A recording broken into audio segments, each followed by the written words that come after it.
probably remember us by more than anything else. Because that is.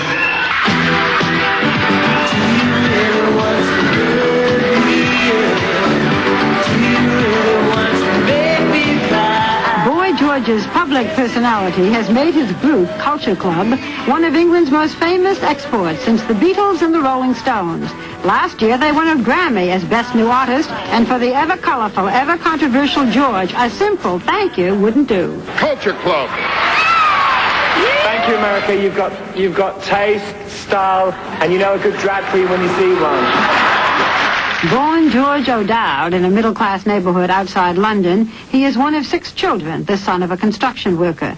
At school, George didn't do his homework and was placed in a program for problem children. He was eventually expelled at the age of 15. And for the next 5 years, George joined London street culture, going to clubs and dressing outrageously. When we went to London to visit George, he took us to his old haunts along King's Road. Barbara just bought herself some nice clothes. Yes, I did. It was the old haunts, but the new George. Short hair, no makeup. He brought along his friends, Philip and Paul. Paul is the one who looks like Paula. I don't go to Bloomingdale's in New York like this, believe me. No. Imagine what happened. These jackets are great, but the shoulders are cut really funny, so like when you can't pad them, because I only buy things I can pad. No, I like big shoulders, you know. It's nice to have something named after you. And this pub here used to be like a really big punk pub. It's where they used to have all the bands playing. It used to be, I mean, it's much classier than it was. But is punk still a big thing here? It's sort of packed, hasn't it? No, it's still a big thing. It is in suburbia. You know, it's like, punk is like normal now. Yeah, you know what I mean? So if punk is normal, what's new? No, but they're not aggressive. People like Philip, sort of freaks, you know. This is an English policeman. Hello. They like all Can I that. pictures? What are you filming for? You know who he is? No, I don't. You don't? Margaret Thatcher, you know. You don't think it looks like Margaret Thatcher? Do you have any idea? Yes, I have actually. Yeah. Now that you're looking at it? What do you think it is? Boy George.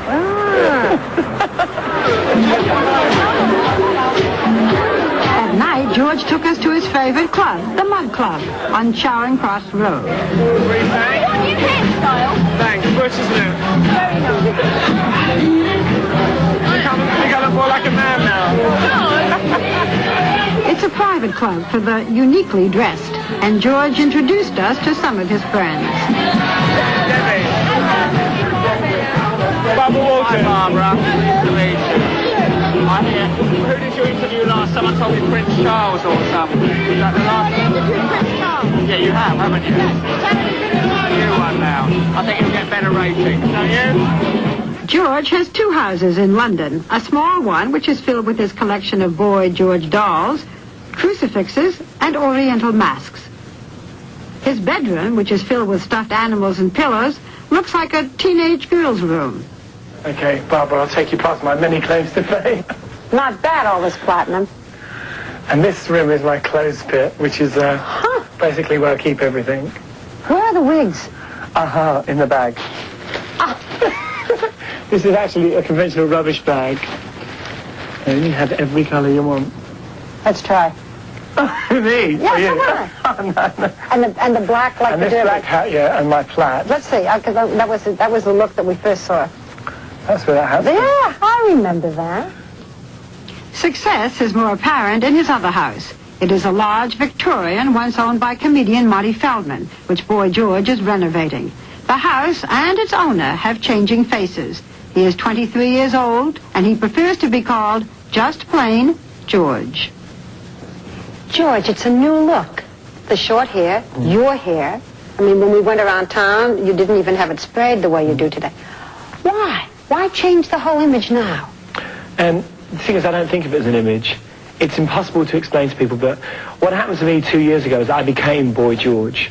I mean, I've always been George. I've always been outrageous, you know, for want of a better word.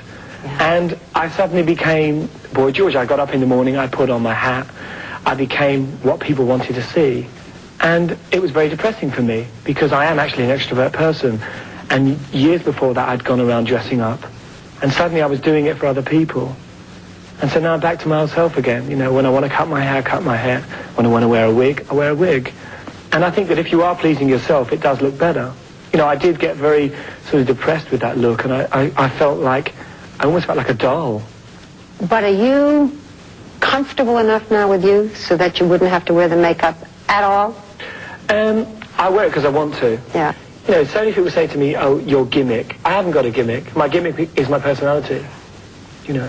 Why did you start in the first place? Because you did it, as you said, long before it was Yeah. fashionable, long before you ever thought that you were going to sing or be a star. Why? Tell me about that little kid who said one day... It was basically, I think, when I was at school, I found the whole environment that I was in very boring. And I realized that there wasn't really any way that you could say to people, look at me. You know, there was no way of, unless you sort of like were violent or aggressive, there was no way of being heard. And it was my way, I suppose, of getting attention in the beginning. But eventually it became something that I really enjoyed. And it is no longer something I do for attention. How old were you? At 13. I heard your mother used to take you to church and you wore the big platform shoes Yeah. and the floppy hats. Yeah. Good heavens, what do the priests think? I think they were grateful people came, because in those days it started to really deteriorate, you know.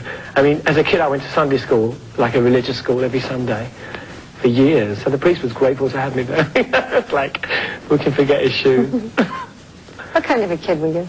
Oh, when I was very young, it was a case of little boy should be seen and not heard. Yeah. I mean, my father was very strict in the sense that, you know, when he came home from work, he wanted silence. He didn't want, you know, he had 6 kids who made a lot of noise. And he would always say to us, you know, this is my time. I've worked hard, be quiet. So for a long time as a kid, I never really sort of, I used to stay out of the house a lot, you know. And I was very quiet as a kid, you know, very quiet. I had heard that when you were a little kid, you said, all I wanted to do was have my father love me. What I meant by that was that I wanted my father to stop trying to be a macho man. My father's a very, very intelligent guy. And what he used to do was like cover that up with aggression. So he would rant and he would shout and he would smash things. And what was a very intelligent guy appeared to be a very sort of dumb guy. And what about you and your mother? Everybody was saying you're a rotten kid and you're a flop and you're no good and you're not going to make it. Where did you get the confidence to feel good about yourself? I just thought to myself, if this is what they call being good, I don't want to be it. If being a man is like being aggressive and punching people and being a loud mouth, I don't want to be one. Okay.